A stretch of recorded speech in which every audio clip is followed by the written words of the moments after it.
Serial Anupama में पाखी को मिलने वाला है बहुत ही बड़ा झटका। जी हाँ दोस्तों, यहाँ पर आपको आने वाले एपिसोड में देखने को मिलेगा कि काव्या को इस बात का अंदाजा भी नहीं होता है कि जितना डांस उसने सिखाया है उसका कंपटीशन आखिर है कब, और काव्या उसका कंपटीशन भूल जाती है और इसी बात पर पाखी का तो गुस्सा उससे फटेगा ही। लेकिन सरप्राइज की बात करें तो यहाँ पर सरप्राइज कोई और कैसे दे सकता है, एक माँ ही तो दे सकती है। अब पाखी का दिल जीतने के लिए और उसका सपोर्ट बनने के लिए और उसका हौसला अफजाई करने के लिए अनुपमा पहुंच जाती है पाखी के स्कूल, जहां पर उसका डांस कंपटीशन होने वाला है। और अनुपमा उनके डांस कंपटीशन में पाखी का एक तरह से सपोर्ट सिस्टम और इसको चीयर अप करने के लिए पहुंच जाती है उसके डांस कंपटीशन में। और वहां पर पाखी को बहुत अच्छा नहीं लग रहा होता है, लेकिन यहाँ पर जैसे कि काव्या तो भूल ही गई होती है कि उसका कंपटीशन है और उसे और वनराज को भी वहां जाना चाहिए था, लेकिन वनराज को कैफे जाना जरूरी होता है, अभी अभी जो शुरू किया है।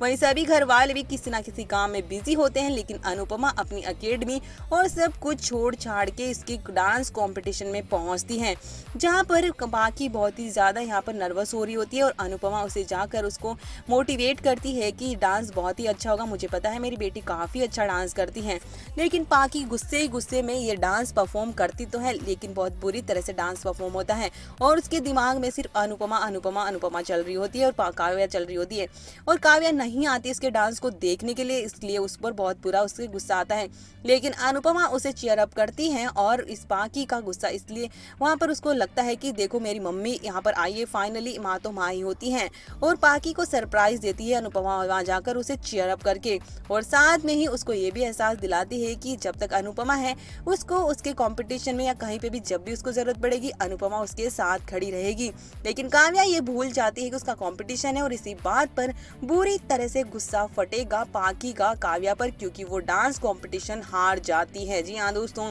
और अब काव्या से और वनराज से दोनों से ही पाखी नाराज हो जाती है और अनुपमा से वो कुछ नहीं कहती, लेकिन कहीं ना कहीं उसे गिल्ट होता है और वो उससे माफी भी मांगती है और रोती रहती है। तो अनुपमा ही उसे जाकर संभालती है और बेचारी काव्या का अब बुरा हाल होगा, क्योंकि वो भाई सब कुछ तो याद रख नहीं सकती, अपने बच्चों के बारे में तो याद रख सकती है, लेकिन काव्या को हमेशा याद रखे ये तो जरूरी नहीं है। और काव्या से उसको ये इंटेंशन नहीं मिलता, तो उसके बाद पाखी का गुस्सा फटता है कि आपको कंपटीशन में भी नहीं आए और मेरा डांस देखने भी नहीं आए, और इस बात पर काव्या पर और वनराज से गुस्सा हो जाएगी पाखी।